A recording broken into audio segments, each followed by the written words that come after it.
Hello there students, thanks for joining me on this session, this tutorial for Open Loop Control Level 1. So, we've already studied the ideas of information processing, how that interacts with memory, how we can time that process, and we can look into the concept of reaction time.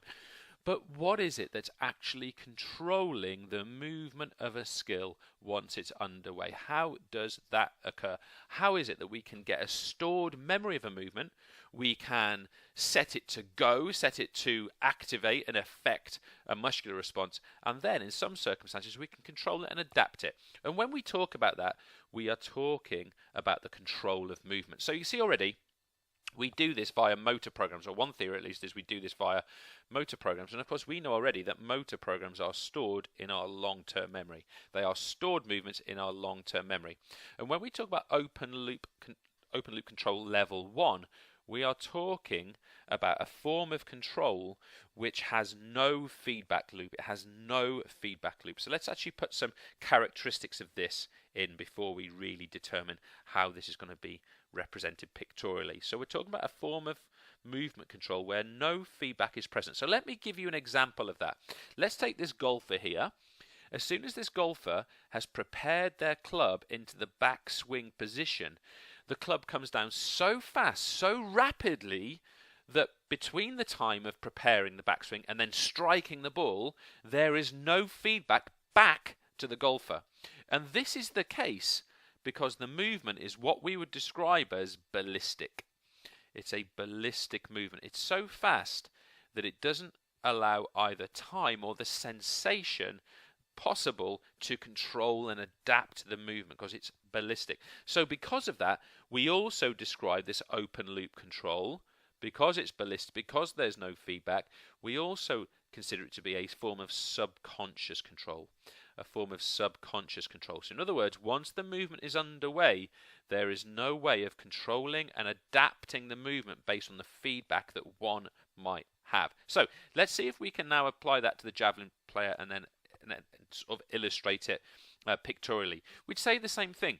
Once this arm begins to travel forward and propel the javelin forward, the movement of that shoulder, of that elbow, is going to be so fast, it's going to be so ballistic that this throw, in this case Goldie Sayers, as she throws here for Team GB, is going to be so fast that there's going to be no feedback loop back from the muscles back to the brain. Okay, that feedback loop cannot happen because the movement is so rapid. It takes place so quickly, so subconsciously, that there is no feedback.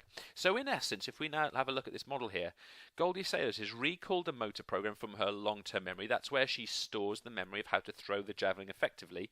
And then she's used those instructions to cause the movement of a javelin throw to occur. And we know she's done that using what we would describe as effector mechanisms. Effector mechanisms, and I hope you might recall from our information processing lessons, our information processing days, that effector mechanisms are things such as nerves and nerve impulses,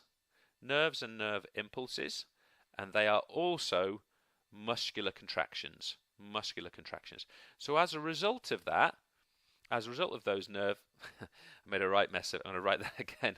As a result of those muscular contractions, as a result of those nerve impulses, Goldie Sayers is able to translate a memory of a movement stored as an EMP, an executive motor program stored in the long-term memory, use those effector mechanisms and produce the movement of a javelin throw. And exactly the same would happen with the golf throw. Okay. Now, the interesting thing is that while the movement is occurring, there is no feedback back to the memory taking place. That is not possible, which is why we get this idea of an open loop. There is not the second half, if you like, the second semicircle of the loop backwards. It is open, and that's why we get this open loop level 1 control. So what are some other characteristics of this open loop level 1 control that we need to be aware of?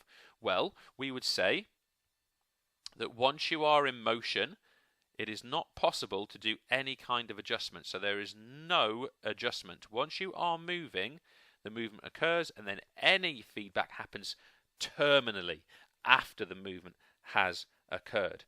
We can also therefore say it's a single decision. It's a single decision. So we have the decision to go, to perform, to throw, to strike. I I didn't mean to write channel layer. It's a single decision. You'll see why I wrote channel layer in a moment's time. So it's a single decision. So as soon as you decide to go, to strike, to bring down the club in the forward swing, to propel the arm over in the javelin throw, it's a single decision which controls the movement. And this is the last point I want to make on this, and it's a really lovely term and one I'd be really keen for you to learn for yourselves. It's operated on what we'd call a response chaining hypothesis. Okay, a response chaining hypothesis, and that is to say that as soon as the decision to move, to throw, to strike is taken, that the actions themselves, so the movement of the shoulders in the golf swing, actually act as a chain, a stimulation for the hip movement to happen through the ball, for the follow through to take place after the ball has been struck. There's a chain of responses that actually happen because the initial decision, the only decision to strike downwards, has been taken. It then puts into effect a chain of actions and reactions which produce the whole movement technique. This is what we describe as open loop control of motor programs, or executive motor programs, with no feedback, for ballistic actions, for subconscious control, and it's that single decision with no adjustment, the response chaining hypothesis. Thanks for listening.